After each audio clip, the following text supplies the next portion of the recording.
અરવલ્લી જિલ્લા વહીવટીતંત્ર રાજ્યમાં સૌપ્રથમ ટાર્ગેટ સેન્ચ્યુરેશન અભિયાનનો પ્રારંભ કરાયો છે। કેન્દ્ર સરકાર અને ગુજરાત સરકારની વિવિધ કલ્યાણકારી યોજના પ્રજા સુધી પહોંચાડવા માટેનો આ વિશેષ અભિયાન અરવલ્લી જિલ્લા વહીવટીતંત્ર દ્વારા શરૂ કરવામાં આવી છે।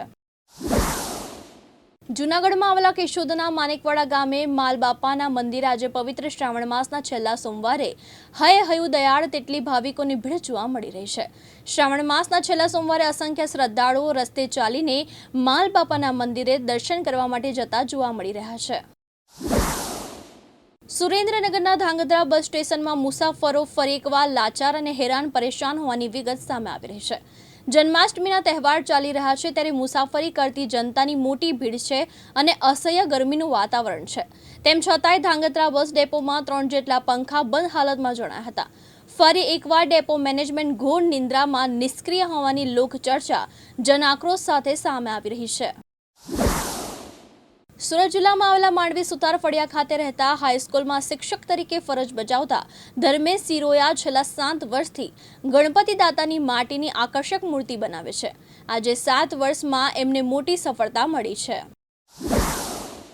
સુરતના પોશ વિસ્તાર પીપલોદમાં આવેલી જાણીતી ચારકોલ રેસ્ટોરન્ટમાં એક અત્યંત શરમજનક અને ચોંકાવનારી ઘટના સામે આવી છે।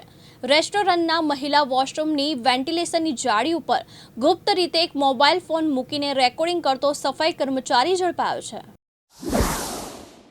સુરતમાં આવેલી નર્મદ યુનિવર્સિટીના કાર્યક્રમમાં એક વિદ્યાર્થી અચાનક આડોટવા લાગ્યો। કુલપતિ અને કુલસચિવ પણ ચોંકી ઉઠ્યા હતા। સોશિયલ મીડિયામાં વિડીયો વાયરલ થતા હડકંપ મચ્યો હતો। સ્વતંત્રતા દિવસે નિમિત્તે સુરતના ઉધના મગદલા યુનિવર્સિટી રોડ પર કેટલીક મોંઘી કારોના કાફલા સાથે જોખમે સ્ટન્ટ કરીને શોબાજી કરવી યુવાનોને ભારે પડી છે। મર્સિડીઝ અને સ્કોર્પિયો જેવી કારોના માલિકોએ રૂફટોપ ખોલીને જોખમી રીતે રોડ શો કર્યો હતો। ગાંધીનગરના લવાડ ગામે આવેલી દેશની એકમાત્ર એવી કેન્દ્ર સરકારના સંરક્ષણ મંત્રાલયના આધીન રાષ્ટ્રીય રક્ષા યુનિવર્સિટીના આજથી 5 દિવસીય યુરોપિયન દક્ષિણ એશિયન રોકાણ આર્બિટ્રેશન બુટકેમ્પનું ઉદ્ઘાટન કરવામાં આવ્યું। આરઆરયુ કેમ્પસમાં બુટકેમ્પમાં યુરોપ અને દક્ષિણ એશિયા વચ્ચે એક મહત્વપૂર્ણ સેતુ બનાવશે, કુશળતાના પરસ્પર આદાન પ્રદાનને પ્રોત્સાહન આપશે અને બંને પ્રદેશો માટે અર્થપૂર્ણ મૂલ્ય બનાવશે। અમરેલી જિલ્લામાં આવેલા ધારી તાલુકાના ચલાલા ખાતે શ્રી સમસ્ત ગુર્જર ક્ષત્રિય સમાજ ચલાલા મીઠાપુર તેમજ શિક્ષણ સમિતિ દ્વારા તેજસ્વી તાલાઓનું સન્માન તેમજ સાવરકુંડલાથી સત્તાધાર સુધી પગયાત્રાનું આયોજન કરવામાં આવ્યું, જેમાં લોકો મોટી સંખ્યામાં જોડાય તેવી અપીલ કરવામાં આવી રહી છે। સુરત જિલ્લામાં આવેલા માંડવી બસ સ્ટેન્ડ પાસે ભક્તિ એકતા અને ઉમંગના ત્રિવેણી સંગમ સાથે મંત્રી કુંવરજીભાઈ હળપતિની અધ્યક્ષતામાં સૌપ્રથમ શ્રીકૃષ્ણ જન્મોત્સવ નિમિત્તે દહીહાંડીનો ભવ્ય કાર્યક્રમ યોજાયો હતો। રાજકોટ જિલ્લાના ધોરાજીના સફુરા નદીમાં ગઈકાલે રાત્રે એક કાર ખાબકી હતી। અંદર બેઠેલા 2 યુવાનોના આબાદ બચાવ બાદ આજરોજ સવારે કારને ક્રેનથી બહાર કાઢવામાં આવી હતી। વડોદરામાં શ્રી કષ્ટભંજન દેવ સુંદરકાંડ પરિવાર દ્વારા કૃષ્ણ ભજન સકીર્તન કાર્યક્રમનું આયોજન કરવામાં આવ્યું। આ કાર્યક્રમમાં શ્રી રિધમ કુમાર દ્વારા સુંદર ભજનોની રજૂઆત કરવામાં આવી। વડોદરામાં શાહી શક્તિ સેવા ગ્રુપ દ્વારા શ્રી બળિયાદેવ મંદિરે પવિત્ર શ્રાવણ મહિનામાં સત્યનારાયણ દેવની કથાનું આયોજન કરવામાં આવ્યું। શાહી શક્તિ સેવા ગ્રુપ હર હંમેશા હિન્દુ તહેવારોની ઉજવણી જરૂરિયાતમંદ લોકો સાથે ઉજવણી કરે છે અને તેઓના ચહેરા પર સ્મિત લાવવાનું કામ કરે છે। સુરતમાં ગુનાખોરોને અંકુશમાં રાખવા માટે પોલીસ સતત કાર્યરત રહે છે અને આ ક્રમમાં ઉમરા પોલીસની એક અનોખી કામગીરી સામે આવી છે। મગદલા ગામના ઓવારા વિસ્તારમાં ચાલતા એક જુગારધામ પર પોલીસે ફિલ્મી સ્ટાઇલમાં દરોડા પાડીને 7 જુગારીઓને ઝડપી પાડ્યા છે। શ્રાવણ માસ મહોત્સવ અંતર્ગત શ્રી કષ્ટભંજન દેવ મંદિરના ગર્ભગૃહમાં મહાકાલની થીમ તથા દાદાને આજે રુદ્રાક્ષના હાર અને મુગટનો શણગાર કરવામાં આવ્યો। દાદાના વાઘામાં 12 જ્યોતિર્લિંગની પ્રતિકૃતિ દર્શાવવામાં આવી અને શ્રી નીલકંઠ મહાદેવનું શિવપૂજન કરાયું।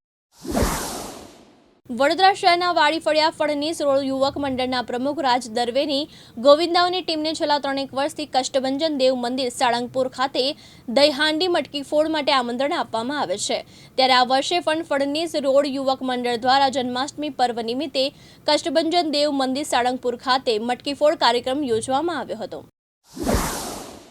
અમદાવાદ આમ આદમી પાર્ટીના કાર્યાલય ખાતે આજરોજ ઈસુદાન ગઢવી અને મનોજ સોરઠિયાએ પ્રેસ કોન્ફરન્સમાં જણાવ્યું હતું કે અમારી પાર્ટી આવનારી સ્વરાજ અને વિધાનસભાની ચૂંટણીમાં ગુજરાતમાં ઉમેદવારો ઊભા રાખીને બીજેપી અને કોંગ્રેસને હરાવીને ગુજરાતની રાજનીતિમાં અમૂલ્ય પરિવર્તનો લાવશે. ગઢડા ઉમરાળાના ધારાસભ્ય દ્વારા સિહોર પ્રાંતને પત્ર લખી જિલ્લા તેમજ તાલુકાલી સંકલનમાં પ્રતિનિધિ મૂકવાની વાત કરતા વિવાદ શરૂ થયો છે. વિવાદને લઈને ધારાસભ્ય શંભુનાથ તુંડિયા દ્વારા પ્રતિક્રિયા આપવામાં આવી હતી. પાટણ સ્થિત નવાગંજ માર્કેટયાર્ડ ખાતે આવેલા મહાલક્ષ્મી માતાના મંદિરે માર્કેટયાર્ડ વેપારી એસોસિએશન દ્વારા પરંપરાગત મુજબ નવચંડી યજ્ઞનું આયોજન કરવામાં આવ્યું.